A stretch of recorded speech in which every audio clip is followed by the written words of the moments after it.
22. Oh, and I'm throwing things around my office already, so this is exciting. 22 already on. I like to get started right at the top of the hour just to make sure that, again, we recognize time is of the essence. I also would just like to call out the fact that I am not a coffee drinker, but because I said in the intro of Lakeside Chats that you should come, like you would to a morning sit at the lake, right? You should be, we have no Adirondack chairs. Maybe next time, Kate, we can Adirondack chair. We can sit in an Adirondack chair and do this, or, maybe I'll take this and we'll do as a ice fishing free, I'll bring Ed chairs. No, I'm just kidding. Ice is gonna be out. Don't be on the end. I'm the safety measure. No, that's why we're here, right? This is all exactly why we're doing this in a webinar format, is it's a safety measure for us to not be lakeside today. But thank you all for joining. Ice will be out by the end of the week. It makes me so sad. I know, Kate loves the ice. I am fine sitting here with my heater on my feet. But hopefully you're all totally ready to engage. If any of you have been on events that I've put on in the past with the other roles that I've played, my goal is to make this feel as much like a conversation as we possibly can, both between Kate and myself as we talk about the topics that we're going to bring up today, but also with those of you that are on the call. I want to make sure that you guys feel like if you have a question or you have a comment or an opinion or a counterpoint to what it is that we're saying, that you feel comfortable in a space to be able to offer it. We'll talk a little bit about the logistics of this all we'll come out with. But with that, cheers to all. Thank you all for making the time to be a part of Lakeside Chats. And I'm hoping that we can continue to keep this rolling. For those of you that don't know me and or Kate, I am Erin Hargrove. I am the hostess with the mostest this morning. I am the Director of Business Development and Growth Strategy here at Lakeside. Kate, you want to, I'm happy to I have all sorts of ways to describe Kate Bischoff. Though some of them may not be appropriate at 9 o'clock in the morning on a Tuesday, but I'm going to let Kate introduce herself. She is a dear friend of mine who we have both met through the lovely constructs of HR and the love of all things HR, and have since then, we talk about everything else but HR sometimes too. So Kate, go ahead and introduce yourself. So my name is Kate. I suffer from law degree. I'm also coming off of a midnight release party for a book, and so I might be just a little bit more punchy than normal. But my goal as an employment attorney is to make compliance and employee relations as easy as possible and as business centric as possible. It's not every day that people like y'all feel like you need to talk to someone like me, but I know that when you feel like you need to, you better have someone who understands the practicalities of being in HR. And I do my darndest as both a former HR professional, but as a solo practitioner to do that for you. So that's me. I'd like to also call out, since you all can see both our faces and our pictures, that Kate and I also are suffering from growing out bang syndrome. So that is happening for both of us right now, as you can see from our pictures based on what we look like today. So we are both in that process as you go along. All right, so we've got 5 topics, and we'll talk about how I got to the concept of these 5 topics. And again, we'll talk about that. And then I want to talk about just how I expect you guys to helpfully engage throughout as well. So topics for trends in terms of what we're seeing coming into 2024. One, we can't avoid it. It's out there. It's now a favorite on my Google Chrome bar is ChatGPT and all things artificial intelligence. The other thing that's exciting, in my opinion, of this sort of juxtaposition of the 2 big trends we're seeing is, one, we see artificial intelligence, and then also we see this big trend in the conversations around employee experience and being back to making sure we're really thinking about what does a day in the life of an employee or even a customer look like, and getting back to that human element as well. We would be remiss if we didn't talk a little bit about the economic climate and the economic outlook and how that's going to play a role in how we prepare and talk about what's happening in terms of even how we're hiring and what the market's going to look like. So we're going to spend a little bit of time talking about that. And talking about hiring challenges, what's happening in the space of hiring. Obviously now being at Lakeside on the search and HR consulting side, We're having lots of conversations about what the hiring climate looks like as well. And I want to make sure we don't lose sight of that piece of it. And then, you know, Kate's favorite topic, because, you know, we have to bust out some of her attorney skills here along the way, talking about new and changing regulations, both what did we coming out of 2023 and what do we have to look forward to in 2024. I want to just call out, just because I know we have a mixed crowd here too, which some of us, I think they're a good chunk of us are Minnesota focused. So Kate will talk a little bit about obviously Minnesota, but recognize there is change happening across this great nation. And we will be talking a little bit about those kind of the overarching changes too that's coming. But let's talk about what we expect from you guys too. So from an engagement perspective, like I said, my goal is not that this is you and you or 48 of you listening to me and Kate talk this whole time. We want to engage you guys as much as possible.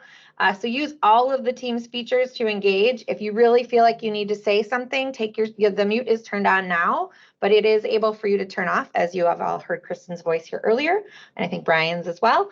So if any of you want to add some additional commentary to the conversation, feel free to turn yourself quickly off of mute.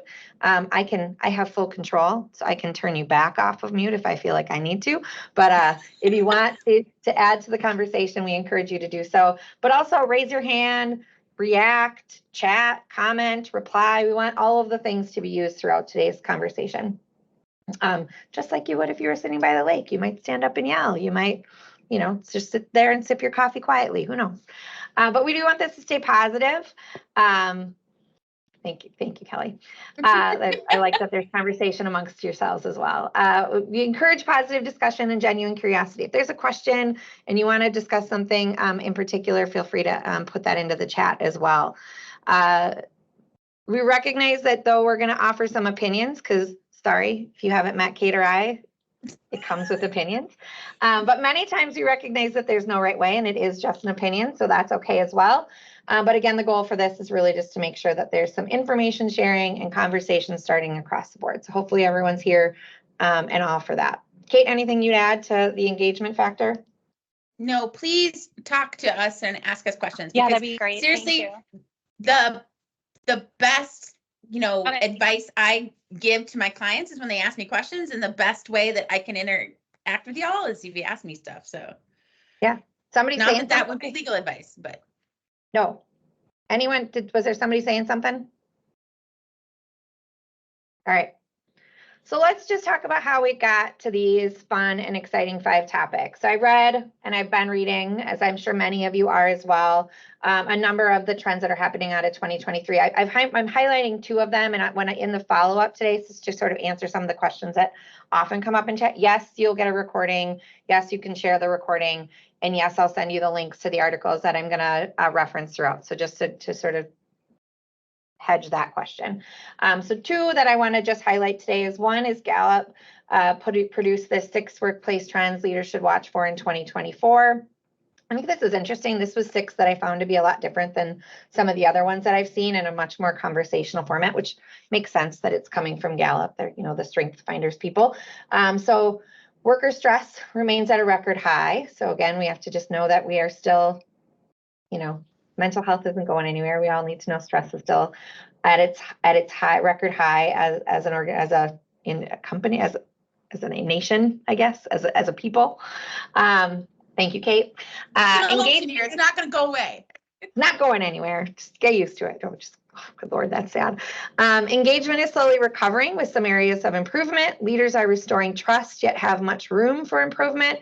I think trust is one area that I keep having conversations with leaders quite a bit in terms of this ongoing conversation. And I think especially as we look to some of these, like even 5 and 6, when we start talking about where the work is being done, trust is, and at the leadership level, seems to be a constant state of in question mark or in lieu of, but it's good to see that they're starting to see some restoration happening there. Our managers are getting squeezed. And I think we're seeing that. I think a lot of the trends that I've been reading is that we're seeing a lot more engagement when it comes to manager training at all levels, and the need for more manager training. The thing that I find really interesting too is we're starting to see I think for a long time, the manager training was more in the hard skill manager training, making sure that they knew how to use the systems and tech. And we're seeing this resurge on the soft skills, and making sure that our managers are prepared to have those hard conversations and know how to approach people with soft skills and listening. Bring it, Kate. I have done a ton of manager training in the past 6 months, and a lot of it focused on why those soft skills are so important for compliance reasons. Not necessarily the super emphasis on it, compliance, but like why we need to have these skills so that we can identify issues when they come up. Yeah. And I think that's part of it, right? Is we recognize that the hard skills, though important, the soft skills are what keep you compliant, right? If you recognize you have good listening skills and you recognize you've got good, awareness skills, it hedges some of those ER issues that you might have on the other side. Yeah. Then there's the last two pieces, which is the hybrid work conversation, which I find to be constantly both interesting, considering the fact that there's this have to that we all lived through a number of years ago now, and now we're all still figuring it out. So organizations are now in a place where they're really figuring out what that long-term hybrid work strategy is. And then at number 6, hybrid work culture can be great if done right, which I think is really important. It's the if done right piece of it. All right, so then let's look to our really, smarty pants friends at Harvard. In the Harvard Business Review, you're going to see a lot of this similar trends, but these are trends that will shape work for 2004 and beyond. Again, I will send you these links. You can read them in much more rigor if you wish. But the organizations are offering, I'm coming from the benefit space. I think this is one area that I think is really interesting, and you'll see this at 7 as well, that organizations are offering creative benefits to address the costs of work. So it's becoming this benefits for the longest time was always the healthcare, dental, vision, disability, and we're seeing some really creative benefits coming into 2024 and beyond. AI, as we mentioned before, will create, not diminish, our workforce opportunity, and we'll spend more time talking about AI here in just a second. Kate, what are you seeing on this one? I'm curious to know your thoughts on this. Anytime I see the word radical, I want to ask you a question, which is really the case. But 4-day work week will move from radical to routine. Have you seen or heard anything on this? Yes. What I think is going to be the biggest challenge, which is not going to be a surprise, is California and how it does overtime. Because California's overtime generally starts at hour 8 of a day and not at hour 40 of a week. It does both, but it's 8 hours of a day and 40 of a week. And the 4-day work weeks can be really challenging. Is it still going to be an 8-hour day, or is it going to be 4 10s? And so I think that is a challenge. I embrace the 4-day work week. I work generally just for myself, and you cannot schedule time on my calendar on Fridays. Fridays are devoted to actually getting poop done and actually doing a lot of the work or sitting down and reading a book because it's been a challenging week and I have a weekend coming up. So I think it is going to become more routine. The studies we've seen out of Iceland and out of other countries in Scandinavia have really shown that it's very beneficial. Yeah, it'll be interesting. I really do think it's going to be interesting. Kelly just put into the chat too that Josh Burson, which I listen to his podcast when I have time. Actually, Kelly, I think you recommended him for me, is saying that the 4-day work week is likely not going to be a 10-hour day. We're actually going to start to see a 32-hour work week, which is all right, so AI, we go back to the AI. General AI experiments will yield hard lessons and painful costs. I think this is going to be one that we're going to just constantly be watching to see what comes out of the AI space. Skills, I'm going to talk a little bit about this piece of it as we get into the hiring side of it as well, but skills requirements are overtaking degree requirements as the paper ceiling crumbles. I think this is one that we're seeing quite a bit here at Lakeside too, is this conversation around skill-based hiring versus using experience as the guide. And so it's going to be interesting to see what that does to the overall job market as well. This is one I found interesting. Kate, have you seen anything on this? Climate change protection becomes a new work benefit. Is this another one of those Scandinavian things that we have to be thinking about? No, I think it's something that comes into place for Florida that's going to fall off, and California that's always on fire.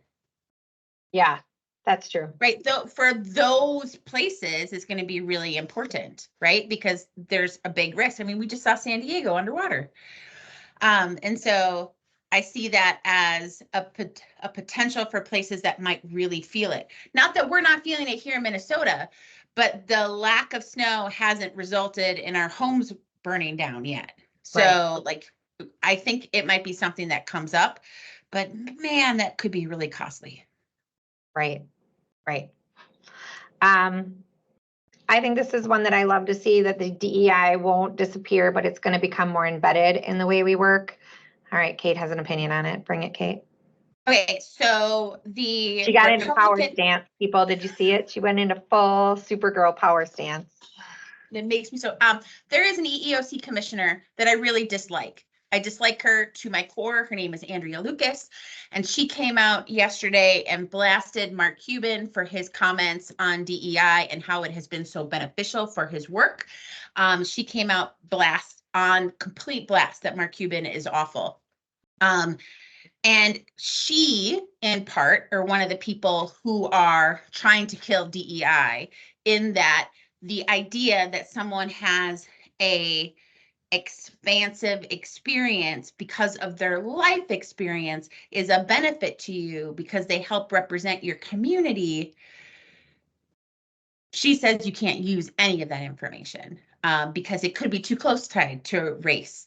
And so I think we're going to continue to have very challenging conversations about DEI. I think given the Supreme Court decision eviscerating affirmative action at the college level will find its way into employment, probably even within the year, that affirmative action will, quote unquote, die on the vine here for employment, but that doesn't mean that you as the employer are prohibited from continuing to focus on DEI and represent your community.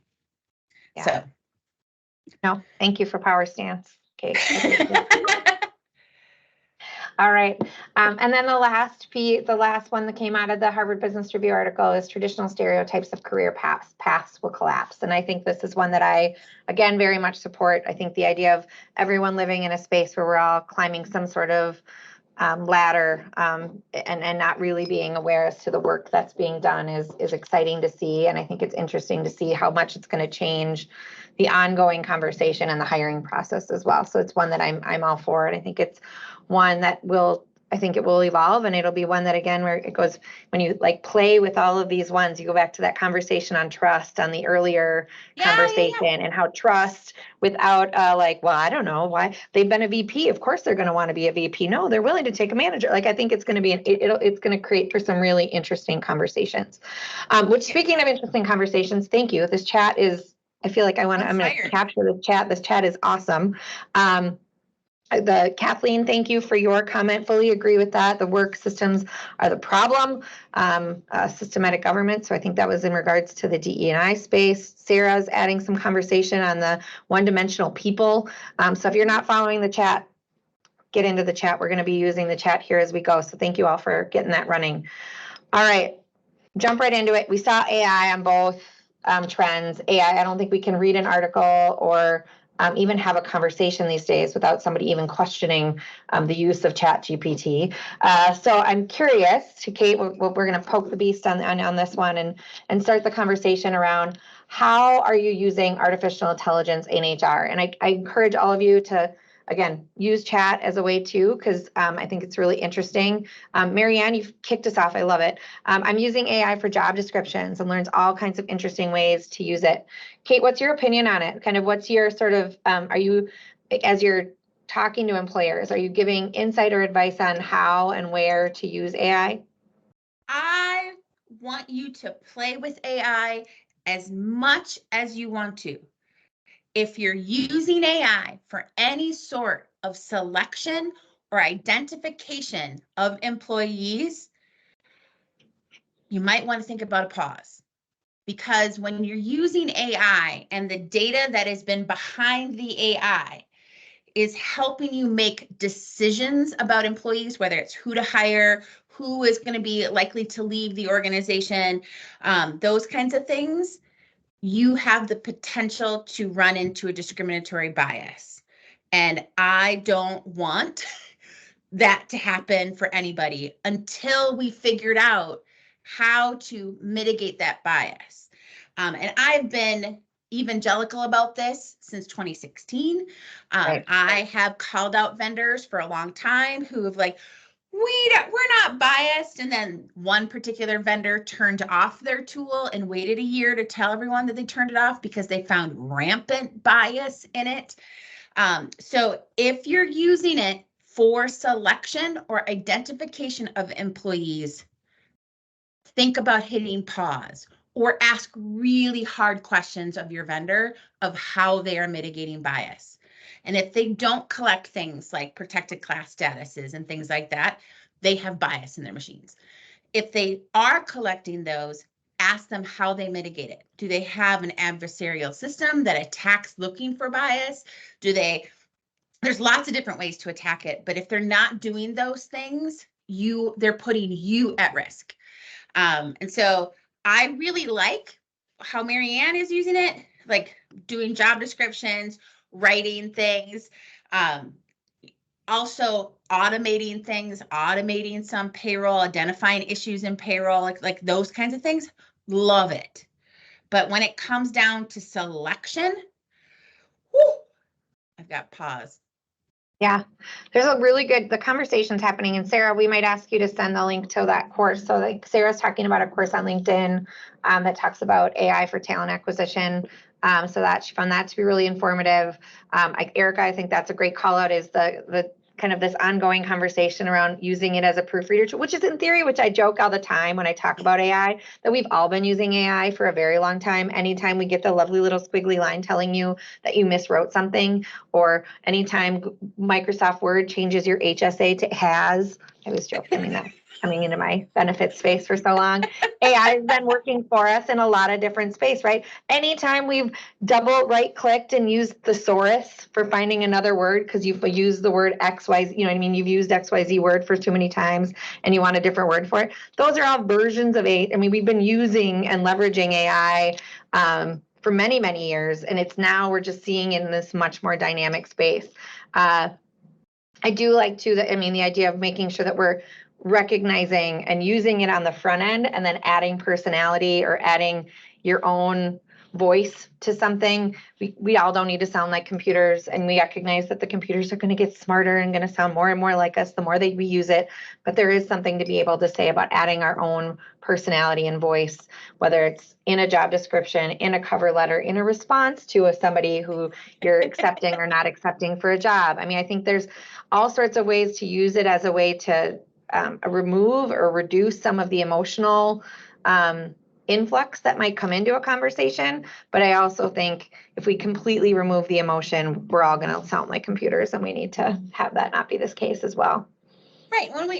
When I do like respectful workplace training or manager training, I talk about how we want you for your lived experience, for your knowledge and skills, because if we didn't need you in that position before that knowledge and skills and judgment, I could replace you all with robots. Right. And so that's the point I want to make, is that your humanness is why you're here, and I want that. So that's why I value that. And I think that is where AI is going to have trouble for a pretty long time. But if you're using AI to write your handbook, note that an attorney is going to get disbarred because he used ChatGPT, and ChatGPT made up cases. Right. And so you cannot rely on a machine to do that for you, because you need that humanness, and you need Minnesota law doesn't say blah, blah, blah, blah. You need that human eye on it yet. Kristen, I'm joking. Kristen, I literally just had that conversation with somebody this last week. They're like, well, I could just use ChatGPT to do my handbook. We're like, no. Like the whole room just took pause, and we're like, no, don't do that. Yeah, don't do that. No, please no. Yes. Well, I think safe to say that, and to your point, Kate, that we are going to live in a space where we're going to be talking about AI and how AI continues to evolve in any way, shape, or form. So I think if I have to offer one little tip of advice is continue to read, right? Continue to stay up to date with what's happening, recognize where it's appropriate to use, ask, continue to be inquisitive, and don't assume that you know the right way to do it, because I think that there is going to be, it's going to get caught whether we like it or not. All right, so I'm going to throw a quick chat poll out to you guys, because I think this is one area I'm curious about. So as we talked a lot about the concept of hybrid and the move to this trust and hybrid work environment, curious just to throw it out to the pool, to the room. Did your organization encourage or mandate a return to work policy? I feel like it was a big part of the end of the year conversation.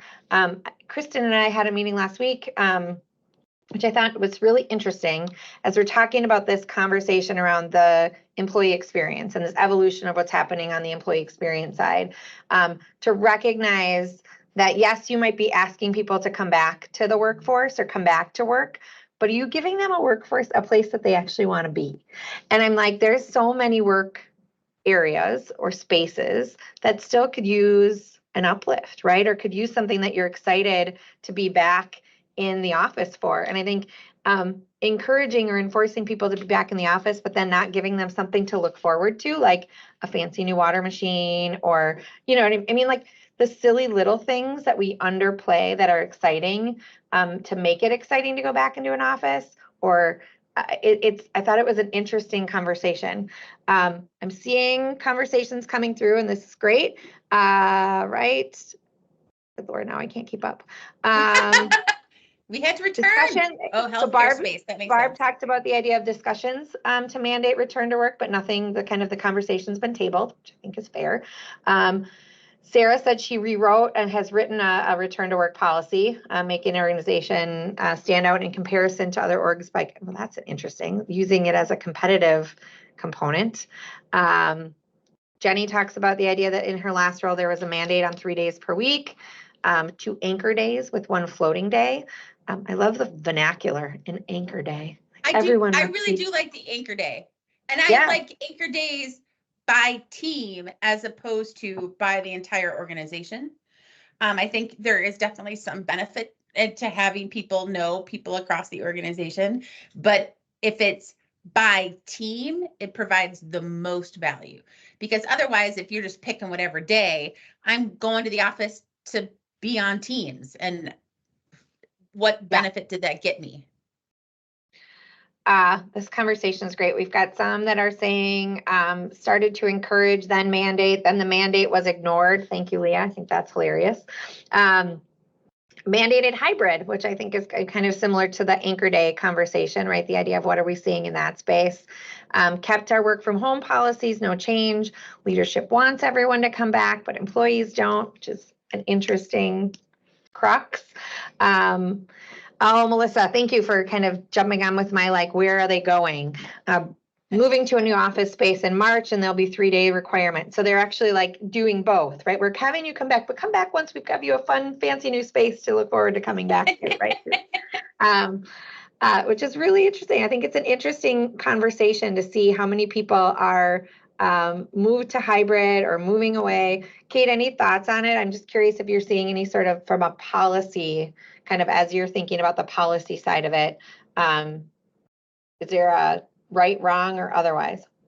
I don't think there's a right or wrong, but we got reminded yesterday by the EEOC in one of its news releases about a settlement they had just done.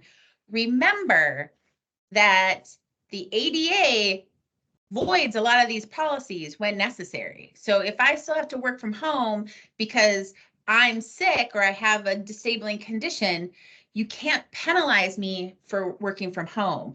And so I want people to be very careful about, like, it has to be every Tuesday and blah, blah, blah. You're still going to have to bend for certain people when they're entitled to that bending. Because we were able to do remote for, the pandemic, we've proven that it can be effective. The concern I have is I think there's a statistics in the Wall Street Journal.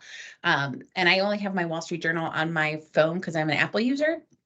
I don't have a subscription normally, but the statistics I saw were that there's a 35% less likely to be promoted if you're remote. And that is something I want people to understand and get that proximity bias and try to attack that when you're reading performance reviews of teams that might be hybrid. So be careful about those kinds of things that can be really tricky. Yeah, I think I think that you talked about a couple of things that we're seeing in the chat too, the accommodation requests. So the ADA, right? The ADA will trump all of your policy. So the accommodation requests are required for us to make sure that we're paying attention to. And I do think it's going to be interesting to see those stats continue to play out as hybrid continues to become more of a thing, and as the workforce continues to change, right? As being able to be in a place where we're recognizing that proximity bias and starting to do a better job of measuring work performance, or however that is going to be done. So I think it's really going to be interesting to see how it plays out. Exactly, Sarah Manley. It boils down to how leadership handles it and how well they can do to manage it. This is a paradigm shift in 2020, and we knew who the good managers were because they were able to make the switch. Whereas the brick and mortar butts and seats people were like, management people, I can't see them, and that was challenging. Yeah, Kathleen's like, come back in so that we can manage your performance. Yeah. Please come back in so that we can see you, so we can see how to manage your performance. We promise you might get you're more likely to get the raise if you do. Hey. Yeah. That's exactly what we want to be telling people. All right, moving on, because I want to make sure we're getting through all these pieces. And thank you all. This discussion is way better than it's like one of those moments I'm having, like, I'm so proud. All right. So what ways are we, so we talk about the hybrid workspace, but then we want to talk about the employee experience. So how are we redesigning or rethinking about the employee experience? Kate, you attended the event that I put on a couple years ago when we talked to the conversation. I bring this up all the time, conversation around culture, like, hey, and I think I almost hate that. I'm starting to like avoid using the word culture because I feel like it's such a like enigma word that doesn't mean anything. It means everything at the same time. But the conversation around culture that I think I had at an event, I don't even remember, probably 2 years ago at Lululemon, which I still don't even own a Lululemon thing. And the conversation around culture quickly turned into a conversation around chili cook-offs and Jersey days and potlucks, and it's the conversation that's like lived with me, right? And so I think about the employee experience and this conversation of the kind of this ongoing, how do we create employee experience if we're not all here? How do we create an employee experience if none of us are here, or if all of us are here? Are we making people feel excluded if we're doing things in the office and not doing? So I don't have an answer, I think, is my immediate pizza Fridays and mandated happy hours. Bleh. Thank you, Kate. That's so Sarah. If anyone doesn't know Sarah Manley, that comment right there is the most Sarah Manley comment I've seen in a lot. Kate, what are your thoughts? So I loathed forced fun. I, as a parent, use forced fun, but I think as an employer and as a human resources professional, and bled through me, is forced fun is never actually fun for a large chunk of your people. And so I would rather create an employee experience of, what do you want your work life to be? Do you want it to be mentally stimulating? Do you want the focus to be on providing value to your community or to the world at large, having a purpose? Like, it's those kinds of things that I would rather we focus on from an employee experience to make someone feel like they are valued and important, as opposed to, let's put a pool table in the office. Like, those are the things I would try to avoid. Like, and I don't think this is a secret to anyone, I'm not a huge fan of employment surveys or employee surveys. I'm much more a fan of actually having the conversation and creating a space where people can say, this is what I want, this is what I don't want. There's going to be a certain amount of bullshit in everybody's job. My bullshit is billing. I fucking hate billing. I don't do a very good job of it, and I probably lose a lot of money about it. But I get a lot of value and I feel a lot of importance and that I'm doing good things when I can answer people's questions. And so that is where I'm going to get a positive employee experience. And I want other people to find out what would make this more what you're looking for in a job. Whether it's flipping burgers at McDonald's, you'd rather have a much more fun environment where we can joke and, you know, that kind of thing. Or is it, I'm very creative and I want a lot of opportunities to be creative with outside of templates and things like that. I think that's a much more valued and purposeful look at the employee experience rather than making sure it's great. So yes, the parking lot litmus test. I like it. Yeah, we've got a lot of really great messages coming through the chat too. I want to just call out a couple of the ones. Jess made a really good comment about the conversation around how tools and technology is used. I think especially as we're thinking about the hybrid or where work is getting done, of making sure that people are leveraging all of the tools and technology and creating opportunity for that conversation in a space that everyone can participate. I think it's something as simple. When I started here at Lakeside, one of our hashtag that we use all the time is "Here We Grow," right? So as 2 years in, we're growing. So I'm like, let's just make that a channel in our Teams piece of it. And then anytime we have anything to celebrate, let's just celebrate it there. So then we can use it in a space where it's something very simple. It didn't take a ton of time. It's a create channel done, right? But then it's an encouragement of use, right? And then it goes back to one of the other comments somebody had said about Elena, and if I pronounced your name wrong, I apologize. This is modeled by leadership behavior and how it affects the employee. And I think that that's, as much as I struggle all the time of the like top down versus bottom up piece of it, we miss something if we don't think about the fact that leadership starts it, right? If leadership lives in a space where they create it, they use the space, and then they start to encourage the use of the space, then it creates that culture can start to emulate what leadership has created along the way. Love Carol, love Jennifer. Yes. If they're talking about it as the employee experience, the customer experience. And oh yeah, all great. Creating a safe place for employees to come to work. I do think there was a conversation I wrote it. Somebody had said something about the idea of being on a winning team. So that creating that conversation around that doesn't have to happen in a in-person space. No, but I want to say one thing about that. If you're creating a winning team, make sure it's okay to screw up every once in a while, because I don't want, we're all winners. We're not all going to be winners all the time. And we got to be able to celebrate when we didn't win too. And what do we learn from this and that kind of thing. So I don't want to be a Debbie Downer, but I also don't want to be toxic positive either. Yeah. Dan, I'm trying to read okay, Dan, I might have to have you go off mute. What is ABMS? Do I want to know what ABMS is? I feel like now all of a sudden I'm wondering if I asked that question. American Board of Medical Specialties. Thank you. I'm sorry. We only have 7 pages of acronyms.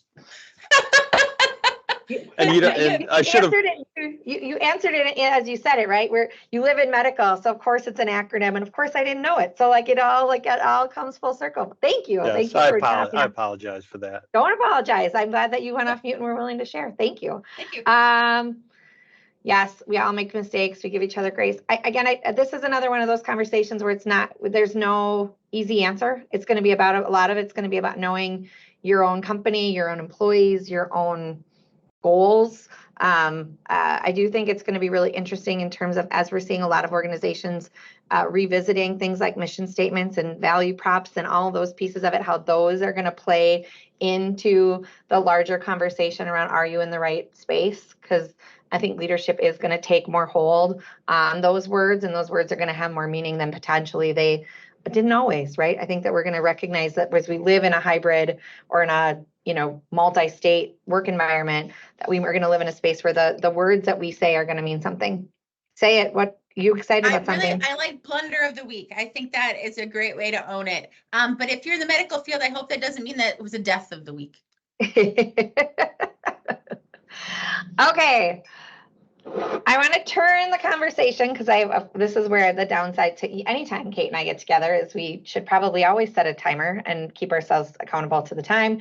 Next chat poll, I want to bring up again, we would be amiss if we didn't talk a little bit about the economy and how the economy is playing a part in our decisions at work. So I'm curious, as you're thinking about the economic landscape, has your company made decisions already this year based on economic outlook? Now, I put in the chat, screw you, Jamie Dimon, because if you pay attention to him, he told us we were going to have a recession last January. And guess what? We haven't had one. And yes, there are big sections of the economy that are struggling, and particularly in tech space, which was going to be a natural shrink after the tech boom because of the pandemic. But all in all, the economy is still growing. We still have lots of jobs to fill. And there is some measure of should we be cautious about how our growth, but I don't think we're in a position for, at least for most of my clients, to go, we need to plan a massive layoff this year. I haven't seen more than 1 or 2 people in my clients where there's, 10,000 or 5,000 employees. We're looking at one-offs, two-offs at a time, not big, massive ones. Barb, I love your story. So we're trying to forecast against the economy, but our numbers are telling a different story, a record Q1. Yeah. So I do think that is part of it. I want to, just to spark the conversations, because I wondered if this might quiet everybody down, because I hate to be a Debbie Downer, but apparently it's a little Debbie Downer. So I want to just talk about some labor trends as we think about how the U.S. economy. So I'll again share this article with you as well. Fast Company did an article recently called Labor Trends to Watch in 2024 in a U.S. Outlook, and it did it on a sector by sector. So it talked about 3 specific sectors. It didn't go into every single one of you, every organization that's out there. But I think this is really interesting as we looked at kind of the different landscape of what's out there. So construction, seeing steady gains. So we're seeing, which is crazy. I mean, it's amazing. And when you consider economic piece of it, that I think you'd sometimes expect less building, more double down on existing. But what we're seeing is really that the construction space is one that's building a future, seeing steady gains in terms of where they're at. Erin, did you know that the first year of a journey worker electrician, they make $110,000 a year on average in the state of Minnesota, and we only have 67% of the electricians we actually need to fulfill the growth here in Minnesota around construction. So construction costs are only going to increase. And the reason construction is still blowing, even though it costs a lot to borrow money to build that building, is because we have a ton of federal sector work and building happening because of the Inflation Reduction Act and the bipartisan infrastructure bill. So there is a lot of growth that spreads because of that spending. Yeah. I recognize that some of the people on the chat are calling out the fact that they were a part of a layoff, right? We're seeing sort of this vein. We're seeing, or I think one organization talks about the fact that in healthcare, which speaks to this life sciences piece, that life sciences is starting to make some decisions based on economic outlook. And I would argue that I think that it's 2 pieces. I think that it's both economic outlook, but also then the employment outlook for the life sciences space, that we're starting to see this life sciences space in general making great hurdles making strides despite hurdles. We still know that we're down on doctors, down on nurses. I mean, like some of those similar roles are making decisions, but at the same time, we also know healthcare is this interesting broken thing that's happening. So it's an interesting space to be in when you know that you need the work and the work's needed, but yet cost of it all is crazy and people are trying to figure out other ways to do it differently. So that low unemployment rate in the life sciences space plays a part in terms of what we're seeing as well. On the other side of it, though, transportation is one that's really comes with a lot of uncertainty. So we're seeing, the car manufacturers was one particular area that they talked about, was the idea of, like, do we build, don't we build? Where do we make our investments? Where, if cars are lasting longer and people are driving less, where do we, is that the right investment space? So it is an interesting, again, I found the article to be interesting because it didn't talk about all of them, but it did talk about 3 very specific areas in terms of ones we're all affected by, you know, where we live, what we live in, where we work, are we healthy, and how do we get there? And I think it's interesting to see that space. The one labor trend that is not mentioned here, that I think we all need to focus on a little bit or just brush up on our knowledge on, is the UAW got a 25% increase over 4 years. UPS got a, similar raise. Writers, actors got similar raises. Microsoft is unionizing. REI, Starbucks. Unionization is a big deal. And if you have not focused on employee experience and what your employees need, the big labor trend this coming year is going to be labor. Yeah, I think that we heard it in that Harvard article too, about the idea of the paper ceiling, right? The idea that degree, it goes back to the conversation you had about the journeyman, and it's come to the conversation that's happening here in the chat, is the conversation around, does the degree equal, the need, we're recognizing this shift too, in terms of recognizing the needs of the work that needs to be done, doesn't always come with, and I think, Eric, you talk about it in the chat here, doesn't always come with a degree, right? Or doesn't always come with a 4-year or an 8-year or a 72-year degree, like some of the roles that are out there, right? We're recognizing that having those journeymen, having electricians, having those roles that don't require it are coming with a lot more clout and a lot more importance than potentially we've ever recognized before. Kate and I are both moms of boys, if you can't tell from our demeanor. But I think there's conversations I even have with my kids all the time to be like, college, the conversation isn't always just about well, when you go to college, or it's really around thinking about what they want to do and what makes sense for them. And what they want their life to look like, right? Yes. Oh, we've got more boy moms on the call with us, Kate. Yeah. God bless the boy mom. All right. Quick, one more discussion topic here: the job market, unemployment, hiring in 2024. Dan, not just boy moms, boy dads are good here too. All of us are. I'm fine with any of you. So the job market, unemployment, hiring in 2024, we noticed in some of the trends that we talked about earlier is that conversation around, and it goes to the conversation we're having now with the idea of this paper ceiling and the conversation around, an unpredictable career path, and starting to recognize how do we tap into skills versus tapping into a title.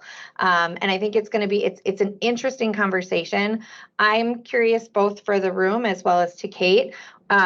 What are you seeing? Kind of what are we seeing any sort of trends in terms of what's happening when it comes to how unemployment is affecting the labor market in particular areas? Are we seeing hiring different, processes looking different? Kate, what are you seeing? I've got opinions, but I want to make sure I don't just talk. Well, I think for the hiring trend, the reduction of friction, as much friction as possible to get people in the door, measure their qualifications, the better your hiring is going to be. One thing that from a compliance perspective that I see is, announcing that you no longer test for marijuana, even for safety sensitive positions, because, you can't do it for non-safety sensitive positions in the state of Minnesota anymore. But making that announcement that we're not going to do this may help you increase the number of applications that you're receiving. And so there's some things about reducing that friction and reducing the anxiety about hiring. Several years ago, we were talking about ban the box, and we're not going to ask about criminal histories on the application. Well, maybe we only ask about certain criminal offenses per position, as opposed to prohibiting everyone, which would be unlawful under the EEOC green analysis. But I want you to be careful about what is stopping people from applying for your position. And then, as Jennifer mentioned, spending maybe more dollars on training the folks you have already to upskill them for the positions that they need, as opposed to going to find or acqui-hire that talent. Yeah, I think we're seeing a lot in that space, right? A lot more conversations around. I think there was a lot of articles out there that talked about a research on the retention piece, and not that we're not keeping our eye off the prize when it comes to recruiting, but that we're doubling down or seeing more engagement. I think retention, I feel like for as long as I've been in HR, in some way, shape, or form, everyone's talked about retention, but then the idea of like, are they actually doing things to support or encourage retention in a different way? And I think we're seeing some really creative ways people, it goes to the benefits piece too, right? Starting to see other ways people are looking at keeping people and recognizing the value that they bring in a way to support what's happening at that employment. I mean, it was scary there a couple years ago, right? I mean, I can remember, Kate, I think you and I did that webinar where we were having like the conversation, was an ongoing dialogue around ghosting interviews or ghosting after getting a job and then ghosting and not showing up, and people not thinking about the karma, Taylor Swift's karma friend. Just to keep everyone engaged, I said Taylor Swift. But I think the other piece is then we were hearing people talking about things like other conversations you can't unhear, interview bonuses, paying people to come to interview for a role, and now we've moved away from that, right? We're that's going away. Thank you, Dan. We're moving away from the conversation about needing to find really creative ways like money to get people to show up for interviews. But I do think we are losing some of the conversation around how do we keep the people that are in the office engaged so that they're helping and supporting both onboard and help hire the next generation of people to come on board. Stay interviews, we've changed the name to engagement interviews. Sarah, I love that. Sarah, if you want, I want to ask you to go off mute just because I know you and I know you'll be positive. When you're doing engagement interviews, is it for everybody or is it a hand select, or how are you sort of choosing your engagement interview? Sarah, do you mind going off mute? Yeah. Can you hear me? Yeah, we hear you great. Okay. So good morning. So yeah, we in the last 2 years ensured that every member that is identified as diverse is spoken with. In particular, wanted to ensure that those team members in particular felt like their voice was heard. And it's done with HR, not with managers.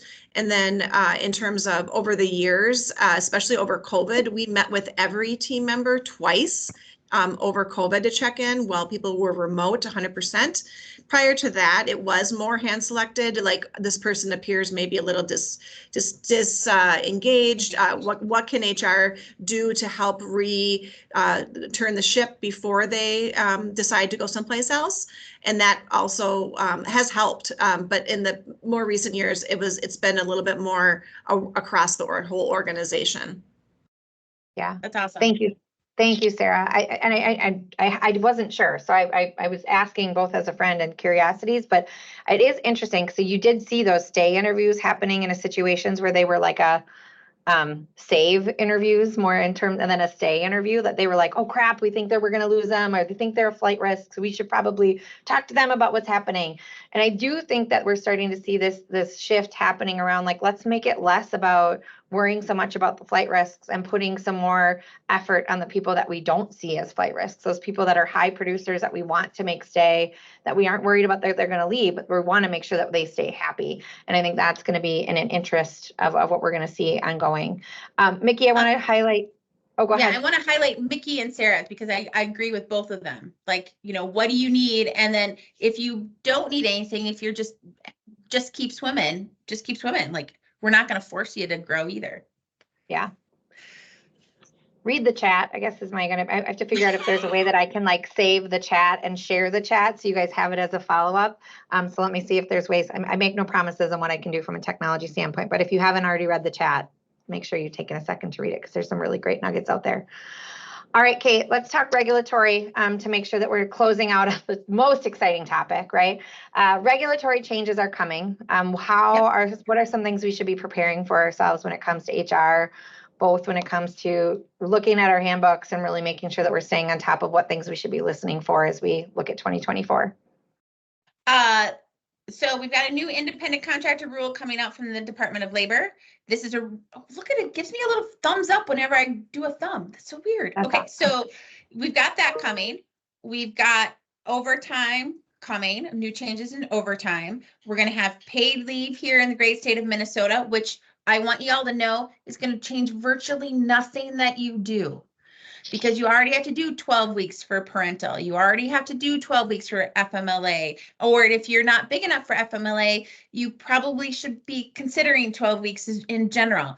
But the decisions about how much pay, all that stuff is handed over to the state. So there's not going to be a whole lot of changes as we get closer to 2026 on that one. But look out for what we can expect, mostly from states that pay leave issue. Expect to see some AI talked about a little bit this year. Expect to see some more conversations about leave entitlements and fixing some things. The big changes have happened here in Minnesota. Those changes are going to spread to other states. I would really like to know how many of you are happy about no more non-competes. I would really like to know that. You can hand raise people. There's all sorts of ways to engage. Yes. Yes. I'm very excited about the no more non-competes. So that kind of thing, like I am like, some of those things are really important, and it's just going to be getting used to the changes that have already happened. So yeah. What questions do you guys have? I want to make sure, again, as we've got a couple more minutes here on the backside, are there any particular questions that you guys have that we can cover? Melissa, we're a multi-state player. do. Do you recommend a great place to monitor state updates? What's your tip? I love HR Dive. Yes, you get a lot of email. Oh, look at that. That was so awesome. I want one. That's amazing. Okay. HR Dive does a really good job of tracking the major trends in employment law changes. And yes, you get a lot of emails, but you get a good compliance one that will cover some of the big things. And then they also have actual trackers. So they have a paid leave tracker. They have a salary where you have to post your salary ranges in job postings one. They've got a bunch of those kinds of things. And so they are hands down the best in the industry. And I push them all the time. That would be, I know that's not without a million, but HR Dive is the best. Awesome. Thank you, Kate. All right. We are at nearly the top of the hour, which I feel like I need to high five someone. What happens if I high five? Does it do anything? No, nothing. All right. Nothing. I thought I'd try. I didn't know we could do the things we could do today. So we are learning all sorts of fun things. And thanks everyone for putting that out in the chat too for us to be. What topics did we miss? So this is my goal of the Lakeside Chats is to keep this going on a monthly basis and to bring people like Kate and others that you guys want to hear from. Thank you, Jennifer. Pay transparency. You've already teed me up for next month. So Kate, Jen, I owe you a Coke or something. Well, any other topics that you're hoping to get to, please, again, even if you aren't sure right now, I want you to feel free to encourage you to reach out to me directly, and I'll make sure that I take voice on what you guys want to hear. I like to keep these as fluid and appropriate as possible. But with that said, I do have the next Lakeside Chat already cornered on my calendar. So if you want to do the same, February 27th. So it's a bit of like same bat time, same bat channel, last Tuesday in the next month at 9 a.m. No Adirondack shares necessary yet. But we are going to do it on a behind the numbers conversation. So knowing, like you'd said, the conversation around pay transparency is obviously a hot topic. How do we make sure that we're thinking about staying ahead of what's happening with our peers on the other sides of the coast and what they're doing for pay transparency? And how do we make sure that we stay ahead of it? Other conversations I'm hoping to bring into the behind the numbers is conversations around creative ways people are doing bonus structures, thinking about the compensation conversation. So come back on February 27th, and I look forward to